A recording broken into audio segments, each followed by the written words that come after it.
kalau kita melihat pelayanan Paulus seperti ini, kita bilang apa? Tentang 2 Korintus 9 tadi, 2 Korintus 12 tadi. Mari kita buka kembali ke situ. Ya, 2 Korintus 12 ini. Ya. Ayat 7 tadi. Dan supaya aku jangan meninggikan diri. 2 kali. 2 kali dikatakan di situ. Karena pernyataan-pernyataan yang luar biasa itu, maka aku diberi suatu duri dalam dagingku, yaitu seorang utusan iblis untuk menggocok aku, supaya aku jangan meninggikan diri. Saudara lihat itu, 2 kali. Yang pertama supaya aku jangan meninggikan diri, yang di akhir juga supaya aku jangan meninggikan diri. Saudara lihat, ini sangat berbeda. Ya, kita mengenal Paulus ini orang yang sadis, orang yang sangat kejam, orang yang sangat radikal, fanatik, dan dia siap mati untuk membela agamanya pada masa sebelum bertobat, yaitu agama Yahudi. Tiba-tiba dia menjadi berubah saat dia ketemu Yesus. Tiba-tiba dia diberikan Tuhan kuasa, tetapi dia juga disiksa oleh iblis. Karena iblis pasti tidak mau hamba-hambanya dipakai Tuhan luar biasa. Saudara, mungkin kita berkata begini, saya sih nggak sampai seperti itu Pak Pendeta, pelayanan saya. Jangan ngomong begitu saudara. Jangan batasi kuasa Allah. Kalau Tuhan sudah berkehendak saudara dipakai Tuhan luar biasa, kemungkinan kehidupanmu susah, sulit, terbelenggu oleh hal-hal yang sederhana. Saya jangan-jangan melihat mungkin saudara mau dipakai Tuhan luar biasa. Kok ada masalah tertentu yang sederhana tapi gak selesai-selesai? Jangan-jangan memang Tuhan izinkan itu supaya Tuhan dipakai dalam ladang pelayanan, dalam panggilan kita, dalam semua yang kita kerjakan buat Tuhan dan buat kerajaannya, untuk memuliakan Tuhan, supaya kuasa Tuhan itu bekerja di dalam kita. Semuanya ini menjadi hebat dan luar biasa. Nggak ada yang amin. Karena saya kan belum seperti itu Pak Pendeta. Itu pasti yang ada seperti itu. Tapi saya mau katakan, jangan menghindar dan jangan membatasi kuasa Siapa kira saudara, ketika saudara sedang melayani di mimbar, saudara sedang melayani dalam pujian dalam ibadah gereja, siapa kira? Maka oleh karena itu, perbanyaklah hidupmu di dalam kesalehan, di dalam takut akan Tuhan, di dalam menjaga imanmu, untuk tetap engkau di dalam Kristus, di dalam kasih-Nya, di dalam kekudusannya. Kita lihat lagi. Tentang hal itu, aku sudah 3 kali berseru kepada Tuhan, supaya utusan iblis itu mundur daripadaku. Tetapi jawab Tuhan kepadaku, cukuplah kasih karuniaku bagimu, sebab justru dalam kelemahanlah kuasaku menjadi sempurna. Sebab itu terlebih suka aku bermegah atas kelemahanku, supaya kuasa Kristus turun menaungi aku. Saudara, lihat. Kalau kita sedang di dalam dapur pengapian, perapian, di dalam penggocohan iblis gitu saudaraku ya, kita mengalami penderitaan yang tidak pada tempatnya, saya jamin Tuhan sedang mau memakai kita dalam kuasa yang dahsyat. Siapa di sini yang siap dipakai Tuhan luar biasa? Puji Tuhan. Tapi saudara juga siap nggak untuk mengalami penggocohan? Pada dia. Saudara, kalau saudara mau dipakai Tuhan luar biasa, saudara harus siap dalam penggocohan. Karena apa? Karena kuasa itu bekerja supaya kita tidak meninggikan diri. Ada nggak hamba Tuhan di Alkitab yang tidak dikocok iblis, akhirnya jadi murtad, dipakai Tuhan luar biasa? Ada nggak? Salomo. Kurang apa Salomo dipakai Tuhan? Kurang apa Salomo diberikan hikmat oleh Tuhan? Kurang apa Salomo diberkati Tuhan berlimpah-limpah? Kurang apa Salomo dibuat Tuhan kerajaannya begitu jaya? Kurang apa? Tapi dia tidak pernah mengalami pencobaan. Dia tidak pernah mengalami pembocoran. Dia tidak pernah mengalami dapur pengapian. Tidak pernah. Maka kita lihat Salomo menjadi hamba Tuhan yang lembek. Suka punya istri dan gundik. Coba. Kalau kita bandingkan dengan Paulus, jauh nggak? Jauh. Bahkan Paulus sudah minta sama Tuhan sampai 3 kali. Tuhan bilang apa? Cukuplah kasih karuniaku. Dan Paulus bilang apa? Oleh karena itu aku berkata, aku lebih suka dalam kelemahanku supaya kuasa Kristus nyata dalam hidupku.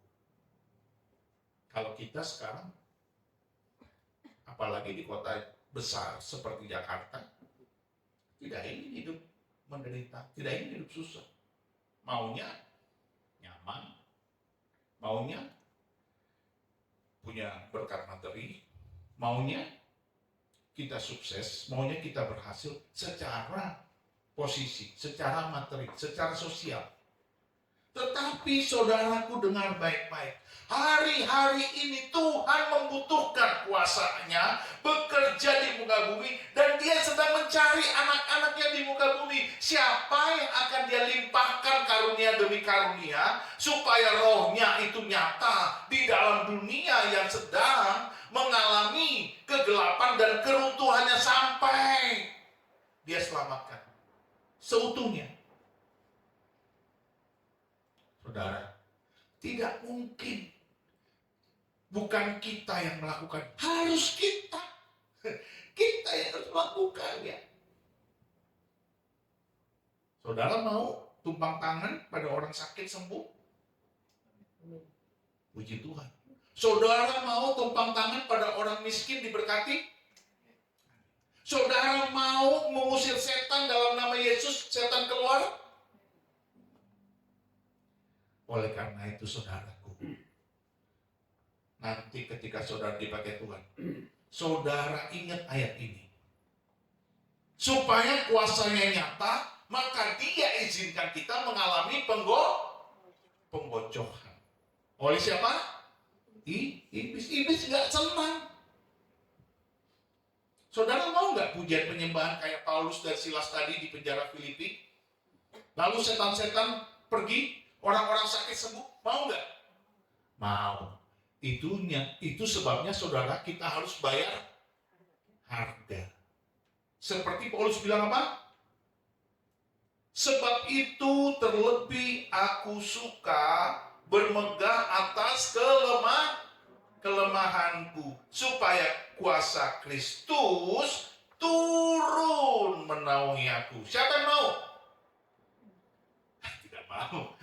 Tidak mau, karena tidak mau mengalami kelemahan digocok iblis. Saudara, karena itu aku senang dan rela di dalam kelemahan, di dalam sisaan, di dalam kesukaran, di dalam penganiayaan dan kesesakan oleh karena Kristus. Sebab jika aku lemah, maka aku kuat. Saya sedang merenungkan janji Tuhan, ya. Tiba-tiba ayat ini muncul. Kan Tuhan suruh saya berhenti dari pekerjaan. Kan Tuhan suruh saya untuk sungguh-sungguh. sama dia melayani full time. Jadi Tuhan melihat tidak cukup full time, harus full time. Lalu kan dia yang memberikan kepada saya sebuah instruksi ya dalam penyataan-penyataan. Ayo kembalikan roh pujian penyembahan sesuai dengan nama gerejamu. Maka kita pujian penyembahnya sekarang puji Tuhan. Tadi kan saudara alami sendiri. Luar biasa tuh. Amin. Tuhan yang bicara itu saudara. Dan saya sudah melakukan itu. Saya berjuang. Ya, teman-teman tahu semua. Dari dulu kita pujian penyembahan yang tidak oke lah kira-kira begitu ya.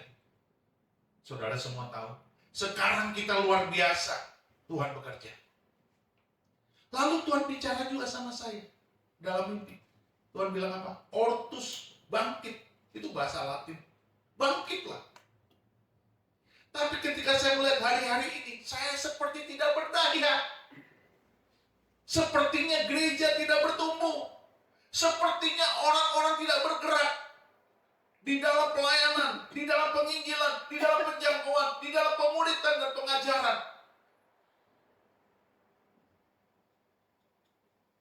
Ayat ini muncul, Tuhan bilang, cukuplah kasih karuniaku. Sebab di dalam kelemahanmu lah, kuasaku semakin kuat, semakin nyata. Kenapa saya bilang begini?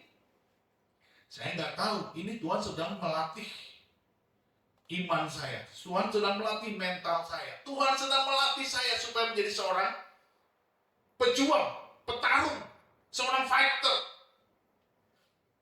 Bertahan di dalam sepertinya kok tidak ada tanda-tanda kehidupan. Seperti tidak ada tanda-tanda kebangkitan. Seperti tidak ada tanda-tanda episkiaso yang dahsyat itu yang kita doakan. Yang saya doakan. Saudara, ayat ini muncul. Ini sebenarnya sudah muncul berbulan-bulan saudara. Tapi saya renungkan. Kenapa Tuhan bicara seperti ini kepada saya? Ternyata Tuhan sedang memperlihatkan kepada saya. Kadang-kadang saudara, kita digocok oleh hal sepele. Ada orang bikin masalah, tetangga bikin masalah, jalan bikin masalah. Itu membuat saya mengerti, saya mesti hati-hati.